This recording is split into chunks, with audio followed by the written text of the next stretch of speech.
siya mag-pageant, Michelle. Mama J, Mr. Supranational for Abraham. No? Ako, stage sister. Bye, Abraham. We will miss you. Abraham talaga. Inaabangan mo rin ba siya? O baka naman, mahal mo na siya? So, meet the brother of Michelle D na nag-top 10 sa Miss Universe. At pag-uusapan din natin ang 5 interesting things about kay Abraham Lawyer. Kaya, eto na. Pero bago ang lahat, follow me sa aking Instagram account, The Story of Anthony. Kaya thank you so much for following. Sino ba kasi ang mag-aakala na ang isang Abraham Lawyer ang pwedeng magpatibok ng iyong puso? O di ba? So, mukhang siya na ngayon ang mas inaabangan kaysa kay Michelle D, di ba? Aminin niyo yan. So, anyway, bago natin pag-usapan yung 5 things about him, ito yung mga compiled videos ni Abraham Lawyer and syempre yung mga ibang kuha ng mga vloggers, especially nung nandun sa El Salvador nung Miss Universe. So, example sila Hey Adam, si Adam G, si Afam Hunter, ayan, yung mga yon. And pasalamat tayo sa kanila dahil nagkaroon tayo ng mga footage, yung mga vaccine, no? So anyway, isa sa mga qualities talaga ng kung bakit nagustuhan nila si Abraham Lawyer is that masunurin siyang tao. So syempre bilang nakababatang kapatid ni Michelle D, lagi niyang tinutulungan si Michelle D. Alam mo yun, medyo close talaga silang magkapatid, no? Kahit na magkaiba yung kanilang ama, o di ba? So makikita niyo nagbubuhat-buhat siya. Tapos, after siguro ng mga ginagawa niya sa school o kaya work perhaps, inaasikaso niya yung isang ranch ata nila, if I'm not mistaken, dyan sa Utah. So, dyan din, I think, tumira si Michelle D nung medyo kabataan niya. And nalaman ko yan dahil sa interview ni Michelle D. So, maraming mga dinadrive si Adam Lawyer, kaya makikita mo talaga na napaka-industrious niya. Hindi lang siya magalang, hindi lang siya matulungin, kundi, ayan no, isang responsable na batang lalaki na bagets, o di ba? Kahit na sa murang edad pa lang, marunong na siya sa gawaing bahay o kaya tumutulong din siya talaga sa mga magulang niya, no? Kaya no wonder gustong-gusto siya ni Michelle D dahil sa ganitong mga quality at magiging swerte ang kanyang magiging nobya, no? In any case na magkakaroon siya ng nobya in the future. Let us now begin with the first one. Si Abraham Lawyer ay half-brother po ni Michelle D. And he is also the youngest, no? So kung naaalala nyo, yung isang program ng GMA na in-interview si Melanie Marquez at nung in-introduce na ni Melanie Marquez yung mga anak niya, ayun, na-feature si Michelle D. Tapos, na-feature din si Abraham Lawyer nung medyo chikiting pa sila, no? So ngayon, adult na sila and ready na. So, si Abraham Lawyer ay father niya, ang Caucasian, no? Caucasian yung father niya. While si Michelle D, ang father niya ay isang prominent figure na very humble na Filipino-Chinese. O, di ba? Na director din and former action star. If I'm not mistaken, correct me if I'm wrong. And lagi na sila magkasama ngayon.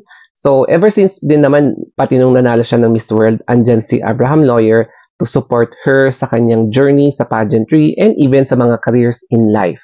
Second is, Abraham Lawyer ay isang devoted na LDS member or Latter-day Saints or Jesus Christ of the Latter-day Saints. Dito kasi sa atin, ang pinaka-common term natin ay Mormons, no? Kapag Mormons, okay. Pero yung correct term is Latter-day Saints, yung grupo. Pero correct me if I'm wrong dito sa term na to, ha? So, yes. Tapos, naging missionary siya doon sa Chile, so sa South America. And then, natuto siya at nahasa niya yung Spanish niya. Kaya, marunong siyang magsalita ng Spanish. O, di ba? So, namalagi siya doon sa Chile for 2 years. And, ayun, naging missionary siya doon together with other members of LDS. So, mukhang doon talaga siya na-assign, no? Kaya, hindi siya nahirapan na makipag-immerse nung pumunta na siya sa El Salvador kasi nga Spanish-speaking country din ang El Salvador while supporting Michelle D nung sumabak siya sa Miss Universe at nag-top 10. O, di ba? Very supportive talaga. Number 3 is yung body physique niya and genetics. So, he is so blessed to be the son of a former beauty queen. And syempre, okay din yung genes ng kanyang father. And kita nyo nga naman, kapatid din niya yung dalawang lalaki pa na kasama sa advocacy ni Michelle D, no?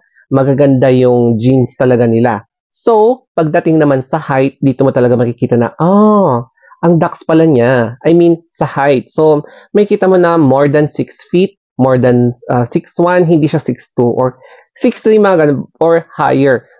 If I'm not mistaken, may nag-correct sa akin sa comment section, sabi nila 6'4", 6'5"-ish yung height niya. At makikita mo nga naman kapag magkasama sila ni Michelle D, parang ganun na ganyan yung difference. Hindi yung medyo close, yung ganyan talaga yung height niya. Maganda yung physique niya, and syempre, dito mo talaga mapapansin na disiplinado siya sa kanyang katawan.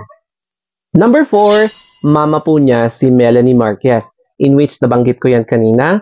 And maganda yung pagpapalaki ni Melanie Marquez sa kanyang mga anak, kaya tignan mo, magkakasundo silang lahat, marespeto sila, and nakita nyo na nga naman yung ugali niya, no?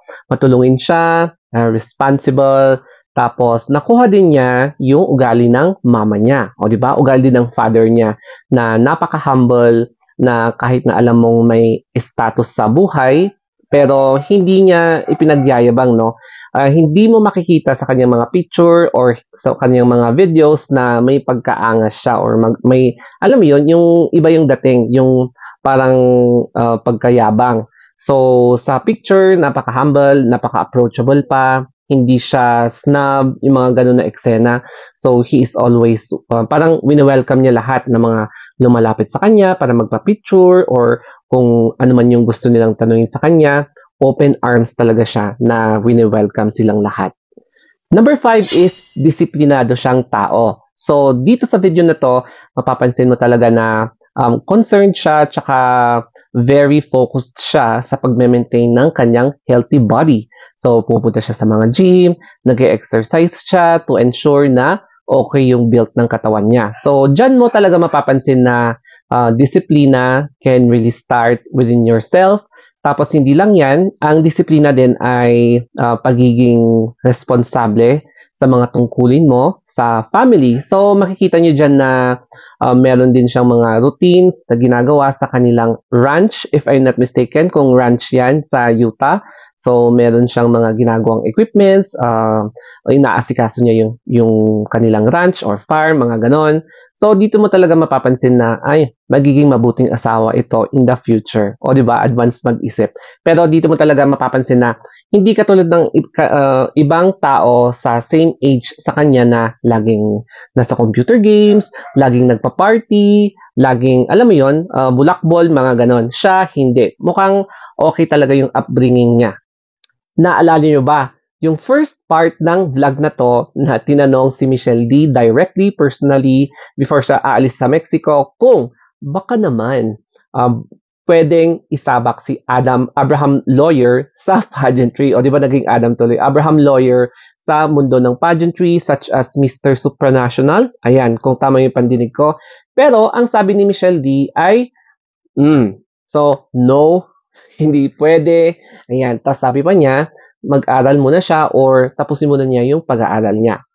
Tapos, may nabasa ako sa social media, I'm not sure kung legit ito, na mukhang sinisimulan din na ligawan ang family ni Michelle D kung pwedeng i-consider nila na pwede ding isabak si Abraham Lawyer sa mundo ng entertainment or sa mundo ng showbiz.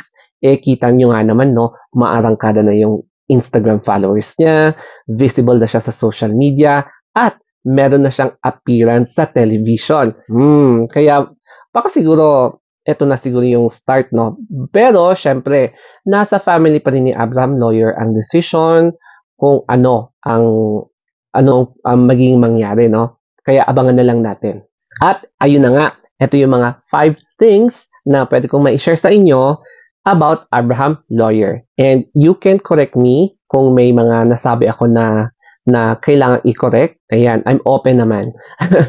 Okay, so, sana may natutunan kayo dito sa video na to. And sana, ayan, watch out for more vlogs like this. Okay? So, thank you so much.